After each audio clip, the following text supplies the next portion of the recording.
Ancre ton esprit à chaque mot que je m'apprête à prononcer. Ce sentiment d'agitation que tu transportes avec toi, celui qui t'empêche de rester assis, de te poser, de te sentir chez toi dans un espace où tu vis pourtant depuis des années, ce n'est pas de l'anxiété. Ce n'est pas un problème. C'est un signal. Dieu te déplace. Et il vient de révéler le signe numéro 1 que ce déplacement est imminent, et non éventuel ou pour un jour lointain. L'ennemi a fait des heures supplémentaires cette semaine pour une seule et unique raison. Il voit l'adresse sur le colis que le ciel est sur le point de livrer dans ta vie, et ce n'est pas l'adresse où tu te trouves actuellement. Tout va basculer très bientôt. La stagnation, la suffocation, le sentiment d'être un invité dans ta propre vie. Mais voici ce que tu dois comprendre dès maintenant. Ce changement ne se produit pas malgré l'inconfort que tu as ressenti. Il se produit à cause de lui. L'agitation n'a jamais été un dysfonctionnement. C'était une préparation. Repense à ce moment, cette semaine, où tu as regardé autour de toi ton environnement, ta maison, ta ville, tes relations, ta routine, et où tu n'as rien ressenti. Ni tristesse, ni joie, juste rien. Comme si tu te tenais dans une pièce qui te convenait parfaitement autrefois, et que soudain les murs étaient trop proches et l'air trop rare. Tu as pensé que quelque chose clochait chez toi. Tu t'es demandé si tu étais ingrat. Tu as essayé de te raisonner pour chasser ce sentiment, mais tu n'as pas pu t'en défaire. Et tu n'étais pas censé le faire. Tu n'es pas tombé sur ce message par accident. L'algorithme ne t'a pas conduit ici. Dieu l'a fait. C'est un rendez-vous divin programmé avant les fondations de la terre pour une personne qui se tient exactement là où tu te tiens en ce moment même. C'est tellement significatif. Si ce message t'a trouvé au moment où il le devait, si quelque chose dans ton esprit vient de confirmer que tu te tiens exactement à ce seuil, clique sur j'aime. Que cet acte simple soit la reconnaissance que ce rendez-vous n'était pas le fruit du hasard. Le ciel l'a organisé. Honore-le. Reste jusqu'à la toute dernière seconde de ce message. Dans les prochaines minutes, je vais te guider à travers le signe numéro 1 que Dieu donne à ses élus juste avant de les déplacer. Je vais exposer le mensonge spécifique que l'ennemi plante dans ton esprit pendant les saisons de transition pour te pousser à avorter le mouvement avant qu'il ne se produise. Et à la fin, je vais te donner une déclaration que tu pourras prononcer sur ta vie aujourd'hui, qui scellera ce nouveau chapitre ouvert et l'ancien définitivement fermé. Ne t'en vas pas. Ton futur toi, celui qui vit déjà dans le nouveau lieu, la nouvelle saison, la nouvelle mission, se trouve de l'autre côté de ce que je m'apprête à te montrer. Si tu pars maintenant, tu pars avant d'avoir reçu la confirmation que tu cherches désespérément. Je sais ce qu'ont donné les dernières 72 heures. L'atmosphère autour de ta vie n'a pas seulement été calme. Elle a été lourde, comme si quelque chose d'énorme pressait de toutes parts, et tu ne sais pas si cela se rapproche pour t'écraser ou pour te propulser. Peut-être as-tu eu une conversation cette semaine qui a semblé étrangement finale, pas douloureuse, pas dramatique, juste finale. Comme une porte qui se referme doucement derrière toi, ou peut-être t'es-tu surpris à rouler dans ton quartier alors que quelque chose en toi chuchotait que ce n'est pas là que l'histoire se termine. Ou peut-être t'es-tu réveillé à 3 heures du matin, le cœur grand ouvert, non pas palpitant de peur, mais brûlant d'une certitude inexplicable pour ton entourage, tu le ressens, quelque chose se termine et quelque chose de bien plus grand commence. Mais dans l'espace entre la fin et le début, l'ennemi murmure un mensonge très précis. Il te dit que la raison pour laquelle tu te sens si décalé, si mal à ta place, si incapable de te poser, c'est parce que tu as fait un mauvais choix quelque part. Il rejoue des décisions que tu as prises l'année dernière. Cette relation de laquelle tu t'es détourné. Cette opportunité que tu n'as pas saisie. Cette prière que tu as cessé de faire. Il te dit que si tu avais agi différemment, tu ne ressentirais pas ce vide. Il te dit que l'agitation est la conséquence de ton échec, et non le signal de ton élévation. Mais j'ai besoin que tu entendes ce que la parole de Dieu dit réellement à propos de ce moment. Ésaïe 43, 19 dit, « Voici, je vais faire une chose nouvelle, elle est sur le point de paraître. Ne la connaîtrez-vous pas?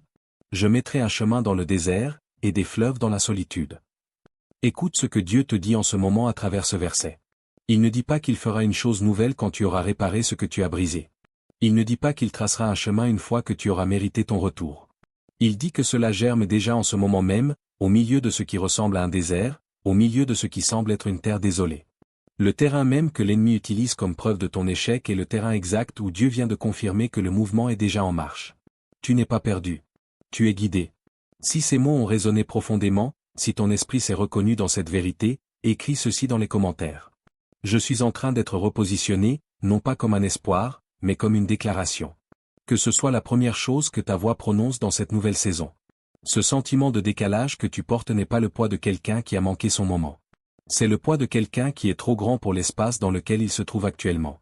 L'agitation n'est pas une punition. C'est une préparation.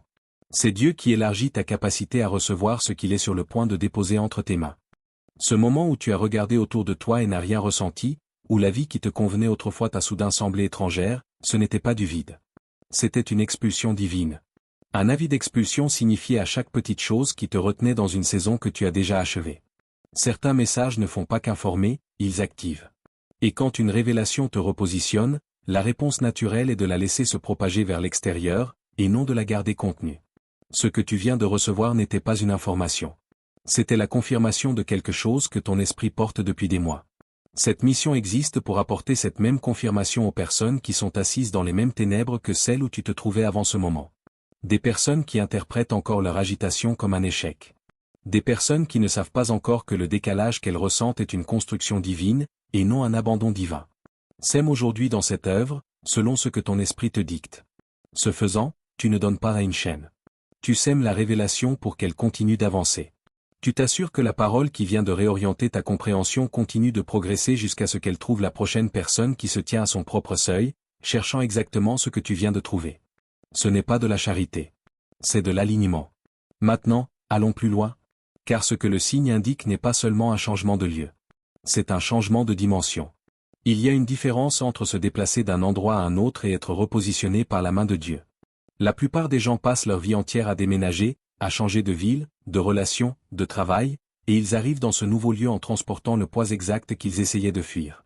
Ils sont comme des oiseaux migrateurs pris dans une tempête, battant désespérément des ailes pour échapper à la tourmente, pour se retrouver finalement désorientés et épuisés, toujours chargés par les vents même qu'ils cherchaient à fuir parce qu'ils ont bougé, mais n'ont jamais été repositionnés. Ils ont simplement été ballottés.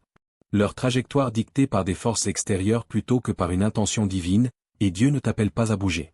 Il t'appelle à être repositionné. Il ne s'agit pas d'une nouvelle adresse ou d'un titre différent. Il s'agit d'un recalibrage divin, d'une orchestration sacrée de ton être tout entier.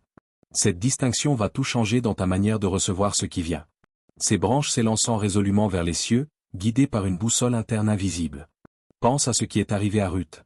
Elle a fait un choix qui ressemblait à du deuil et à un sacrifice de l'extérieur, quittant sa patrie, son peuple, sa terre familière, son monde entier tel qu'elle le connaissait. C'était un acte semblable à celui de sauter d'un précipice les yeux bandés vers l'inconnu. Tout le monde autour d'elle aurait qualifié cela de perte, d'abandon insensé de tout ce qui était connu et sécurisant. Ils auraient vu les larmes, la tristesse, le vide immense de son départ, mais le ciel a appelé cela un alignement. Ce n'était pas un acte de désespoir, mais une manœuvre divine, un mouvement d'échec cosmique où son sacrifice apparent était la clé pour déverrouiller sa destinée. Elle ne savait pas que le champ dans lequel elle s'apprêtait à entrer, le champ de Boaz, avait déjà été consacré et préparé pour l'accueillir. Elle ne savait pas que sa loyauté indéfectible dans cette saison de perte dévastatrice, son engagement envers Naomi même quand tout espoir semblait éteint, était le creuset même qui la raffinait et la qualifiait pour une saison d'abondance sans précédent, une récolte au-delà de ses rêves les plus fous. Elle a simplement continué à marcher, chaque pas étant le témoignage d'une obéissance qui dépassait la vue.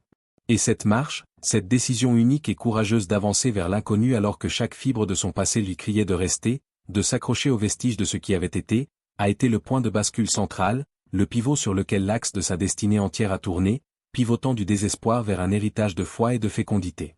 Tu te tiens à ce point de bascule en ce moment même. En ce moment précis. Il y a des anges postés à ton point de bascule, qui ne regardent pas de loin, mais qui sont présents, attentifs, assignés spécifiquement à ce seuil que tu traverses. Si ton esprit reconnaît que tu te tiens au point de bascule où Ruth s'est tenue, que tu es à l'endroit exact où l'axe de ton histoire bascule, tape 444 dans les commentaires. Que ce soit ta reconnaissance du fait que les anges ne sont pas absents. Ils ont été là tout ce temps. Ressens le tremblement sismique sous tes pieds, la force puissante de la prochaine saison qui t'appelle à avancer.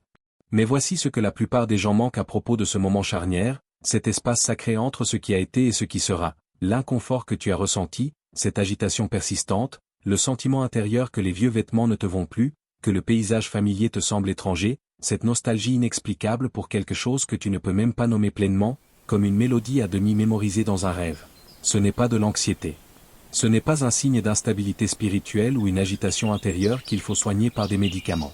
C'est la pression puissante et palpable de la nouveauté qui pousse contre le contenant fragile et limitant de l'ancien. C'est l'esprit qui grandit et se bat contre les limites d'une identité passée. Tu ne peux pas porter une toute nouvelle mission, un but destiné à secouer des nations, dans le vase fragile d'une identité vieille et usée. Et ton esprit, cette part de toi qui sait profondément, a reconnu cette vérité, a ressenti cette urgence bien plus longtemps que ton esprit analytique n'a voulu l'admettre ou l'accepter. Cela nous amène à quelque chose qui doit s'ancrer profondément dans ton âme avant que quoi que ce soit d'autre puisse réellement avancer.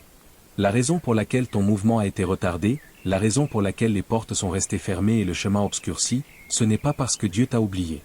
Ce n'est pas parce que tu es en quelque sorte disqualifié, imparfait ou insuffisant. Le retard a été un projet de construction méticuleusement orchestré. Chaque saison de solitude et d'attente, chaque porte prometteuse qui s'est refermée avec un fracas assourdissant, chaque relation importante qui s'est dissoute comme la brume au soleil du matin, chaque version chère de toi-même abandonnée et laissée pour morte, ce n'était pas de simples interruptions de ton but divin. C'était, en réalité, l'architecture même de ce but. Les plans essentiels en train d'être tracés. Dieu ne bâtit pas une destinée sur des fondations instables et non éprouvées. Il construit méticuleusement ses grands projets sur ce qui a été testé par le feu de l'adversité, brisé pour en révéler le cœur, et trouvé profondément, sans équivoque, fidèle. Tout ce qui ressemblait à un revers, chaque porte fermée définitivement, chaque relation dissoute, chaque saison qui semblait ne rien produire de visible était de l'architecture. La mission dont tu es témoin en ce moment est construite sur ce même principe. Chaque parole libérée ici atteint des personnes qui sont au milieu de leur saison de construction. Des personnes qui ne voient que des décombres autour d'elles et ne savent pas encore que ces décombres sont les fondations en train d'être posées. Investis dans cette construction aujourd'hui. Sème ce que Dieu dirige ton esprit à déposer ici. Quand tu donnes au milieu de ta propre saison de construction, tu ne donnes pas à partir du manque. Tu donnes à partir de la révélation que les saisons de construction ne sont pas des retards. Elles sont le travail, et le travail produit toujours quelque chose qui survit au bâtiment lui-même. Et ce qui vient ensuite dans ce message va probablement te challenger, peut-être même te secouer jusqu'au plus profond de ton être. Parce que nous sommes sur le point de confronter une chose que la plupart des élus portent sans le savoir, un fardeau silencieux qui les pèse et freine leur ascension. Car c'est là que réside la tension la plus profonde, le paradoxe qui piège tant de personnes. Beaucoup de gens qui ont été indéniablement appelés, mis à part pour un but, qui portent en eux une étincelle authentique et vibrante de dessein divin, ont, d'une manière subtile et insidieuse, fait la paix avec leur prison. Non pas consciemment, non pas par un acte volontaire de rébellion, mais calmement, progressivement, au fil du temps. Ils ont appris à décorer méticuleusement la salle d'attente de leur vie, à agencer les meubles de leur situation pour être aussi confortables que possible au lieu de franchir résolument la porte même que Dieu ouvre maintenant toute grande devant eux.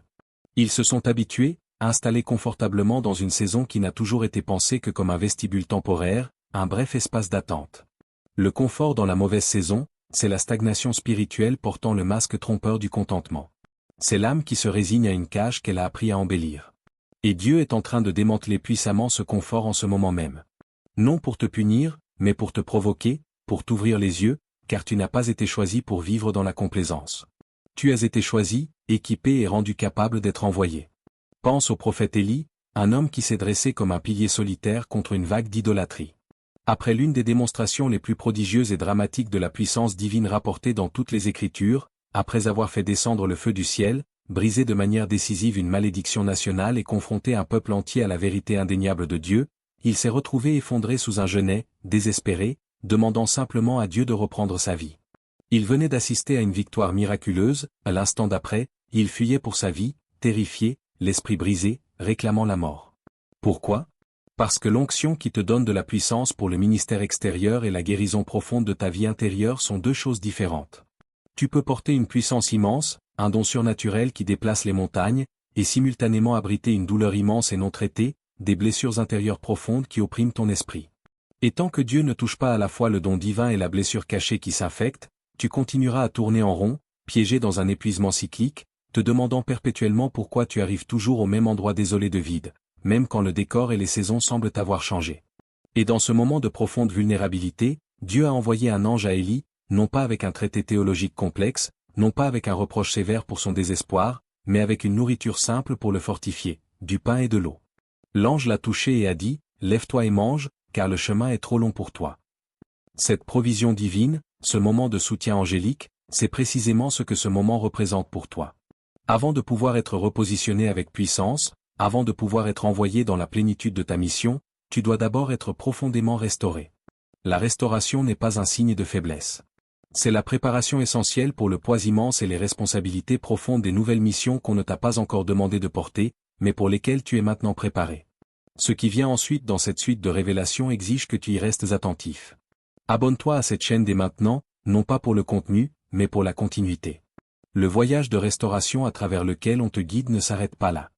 Chaque parole libérée dans cet espace est un démantèlement supplémentaire de l'ancien et une construction nouvelle de ce qui vient. Reste dedans.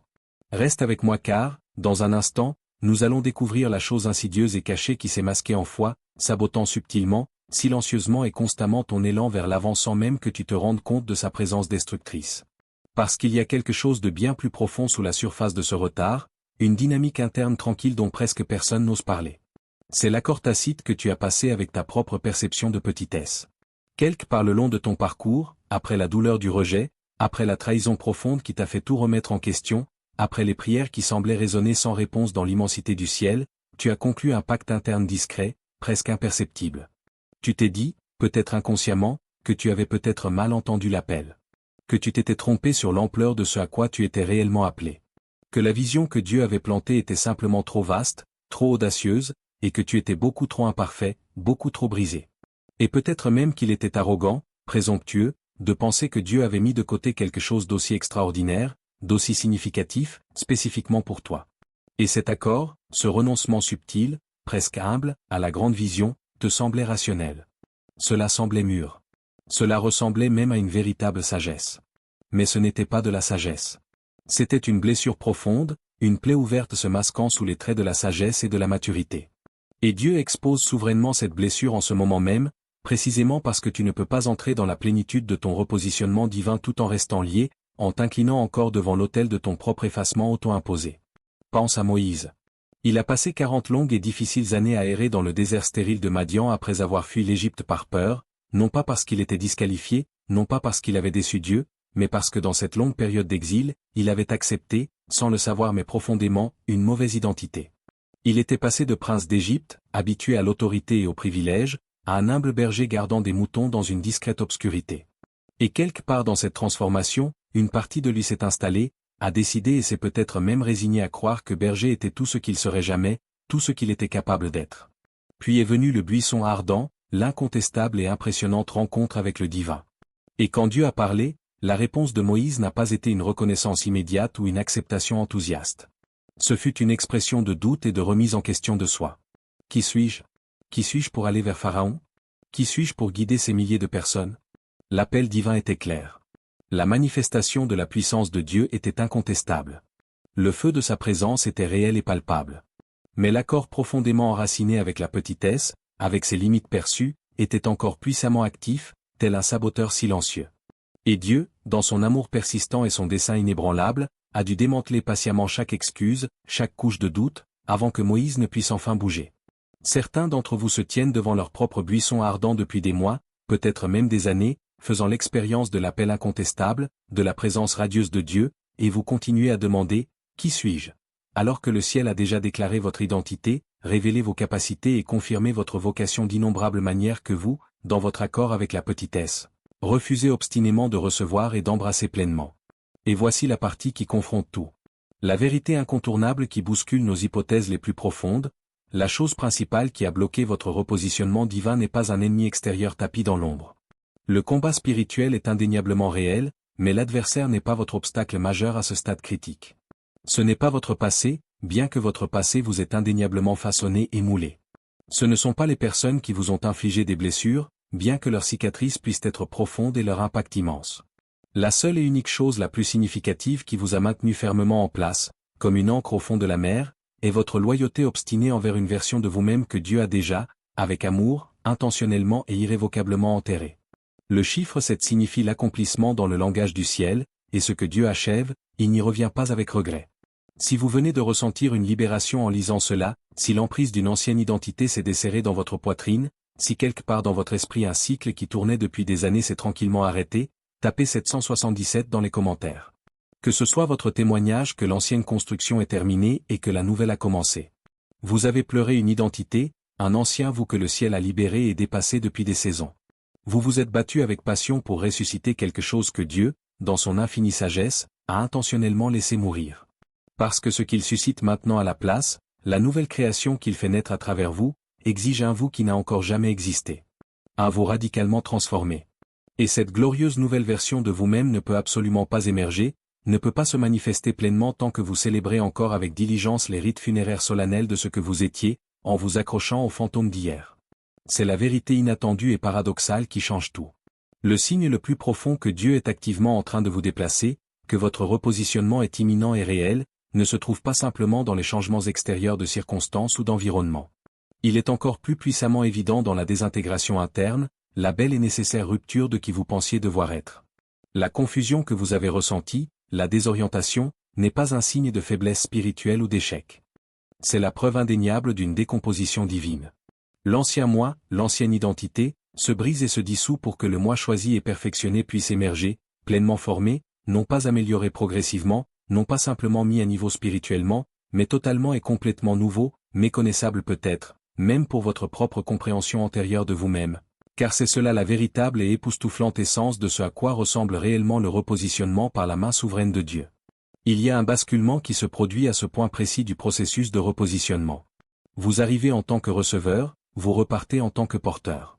La parole qui a travaillé en vous tout au long de ce message, le démantèlement de l'accord avec la petitesse, la reconnaissance de la construction divine dans ce qui ressemblait à de la ruine, tout cela ne s'arrête pas à vous. C'était depuis le début destiné à couler à travers vous. Semez aujourd'hui dans cette mission, dès maintenant, dans ce moment de transformation, pendant que le renouveau se forme encore et que l'ancien achève de se dissoudre. Parce que lorsque vous donnez au moment de votre propre repositionnement, vous ne donnez pas encore depuis le nouveau lieu. Vous donnez depuis le seuil, et le don du seuil porte un poids spécifique dans l'esprit. Cela dit, je n'ai pas besoin de voir où je vais avant d'investir dans le voyage. Ce n'est pas de la foi qui espère devenir action. C'est de l'action, ce que la foi a toujours été. Et puis, un glorieux matin, vous vous réveillez, dans l'aube tranquille d'un jour nouveau, vous réalisez avec une clarté à couper le souffle que vous ne vous êtes pas perdu du tout. Vous vous êtes enfin, véritablement et pour la toute première fois, trouvé. Placez votre main sur votre cœur. Ressentez la pulsation divine de la vie en vous et déclarez cette vérité avec une conviction inébranlable. Je romps tout accord que j'ai pu passer avec ma propre petitesse. Je libère chaque étiquette limitante qui m'a été injustement attribuée dans une saison de douleur ou d'incompréhension. Je lâche la version de moi-même à laquelle je me suis accroché, que j'ai protégée et essayé de préserver, car je déclare que Dieu m'a déjà rendu nouveau. Je reçois de tout mon cœur mon repositionnement divin, non pas seulement dans la géographie, non pas seulement dans les circonstances extérieures, mais fondamentalement et de manière transformative dans mon identité, dans mon autorité spirituelle et dans la mission unique que le ciel a ordonnée pour moi. Je déclare avec une foi audacieuse que le retard est irrévocablement terminé. Je déclare avec une certitude absolue que le projet de construction est glorieusement achevé. Je déclare que je suis prêt, pleinement préparé à être envoyé, à être vu, et à porter avec grâce et puissance tout ce que le ciel a méticuleusement préparé pour moi. Je ne suis pas qui j'étais.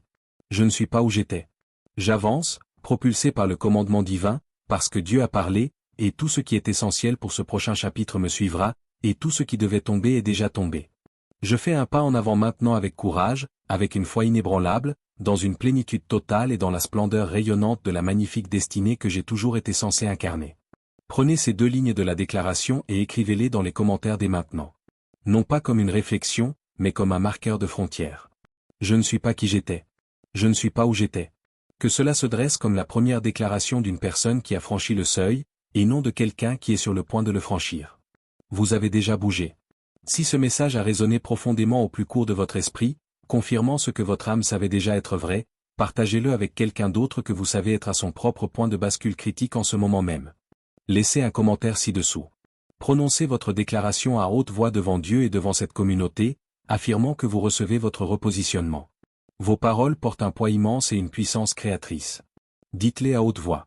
Et si vous ne l'avez pas encore fait, abonnez-vous à cette chaîne, car ce qui vient ensuite dans cette série va prendre tout ce que vous avez reçu aujourd'hui et vous propulser encore plus profondément au cœur du plan de Dieu qui se déploie pour votre vie. Vous n'êtes pas tombé sur ce message par hasard. Vous avez été divinement envoyé ici, et croyez-le de tout votre cœur, là où vous allez ensuite est infiniment plus grand que partout où vous avez jamais été.